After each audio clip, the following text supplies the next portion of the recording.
Welcome to Your Health, and we have again two wonderful people from Baptist Health who are going to talk to us again about our lives and our health and the fact that we need to take charge of our own health and learn everything we can.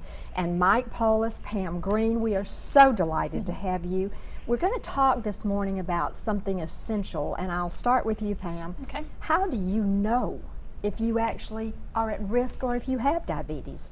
Risk factors. Risk factors or genetic. It's in your family. Big deal. Overweight, certain ethnic groups, if you had gestational problems when you were pregnant, ladies, if you had a 9-pound baby or had blood sugar issues then. Does sometimes that happen during the pregnancy, but then it Yes, goes away? it's a temporary gestational. Okay, good. Right. And then people who have high blood pressure, high cholesterol, they don't exercise, or if you're over the age of 40, there is your risk factors. So that carries. That does it for us. That does it for us, isn't it? But that's shocking though that it's that young. You know, because most younger people think, not me. Right. Well, you know, listen up because it can be you. And then how do we check to see if we're borderline, if we actually have diabetes? What's the procedure? Really, it's that blood sugar test. We know what your blood sugar should be, and so it's a simple test at your physician's office that you should get if you have a regular physical, or they test it often, the blood sugar levels, and I mean immediately we know where it's supposed to be, and so your doctor can tell you where you are on that continuum.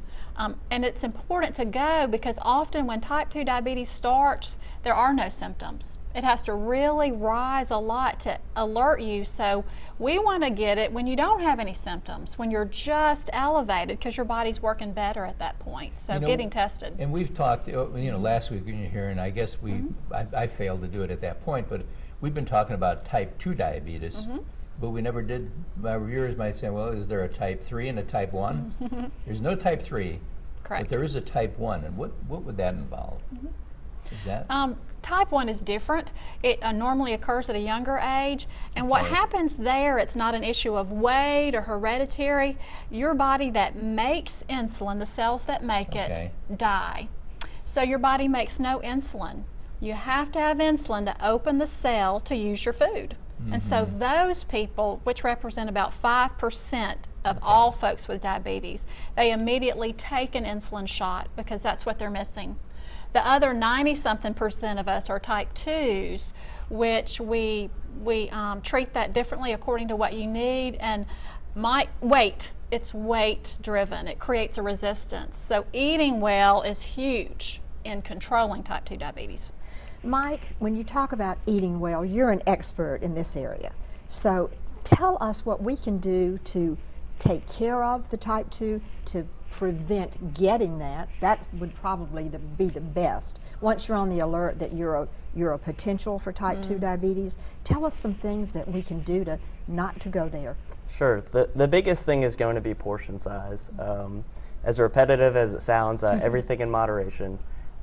Making sure that you're getting enough whole grains throughout the day, lean cuts of protein, lean meats, for example, boneless, skinless chicken breasts, 3 to 5 servings of fruits and vegetables per day, and just really paying attention to your hunger cues. Are you eating because you're bored? Are you eating out of emotions? Or are you eating because you're hungry and your body's saying, okay, it's time to eat? Really honing in on those physiological responses is going to be important for controlling your weight. So basically, we can have pretty much whatever we want. We just need to lower the portions. Are there any things that we definitely should eliminate from the diet? There have to be things that we just shouldn't touch regardless. Sure.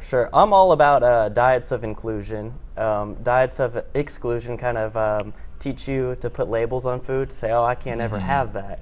And then you set yourself up for disordered eating patterns. So, you can still have some of those foods that are quote unquote bad, but in moderation. Obviously, you don't want to drink 3 to 4 sodas a day, but everything can fit into your diet in moderation. I was going to tell you, Jack, I love my Coca-Colas or my Pepsi, so I switched to the small can. Good. Instead of maybe one every day. I have one a week. Oh, that's good. One a week. That's your treat. Great. And that's my treat. Well, we're going back just for a second on how you know you may have diabetes. Now, sometimes a person can have, it could be hyper or whether it elevates too high, and then it can actually get too low. Yes. In either case, would that be a sign that you've got diabetes? Of course, high blood pressure can eventually put you into a coma, can it not? And going back, let's do high blood sugars. It does eventually make you feel something, and so extreme fatigue, very thirsty, frequent urination, blurry vision. If you get infections very easily, those are some classics that your blood sugar is high. Now, we can't say, hey, because you have one of those, you have high blood sugar, you need to go get tested. But put those together and you've got classic high sugars. Thank you all so much for being with us. And we're going to follow up with this because this is a nationwide problem and an especially bad problem right here in our area.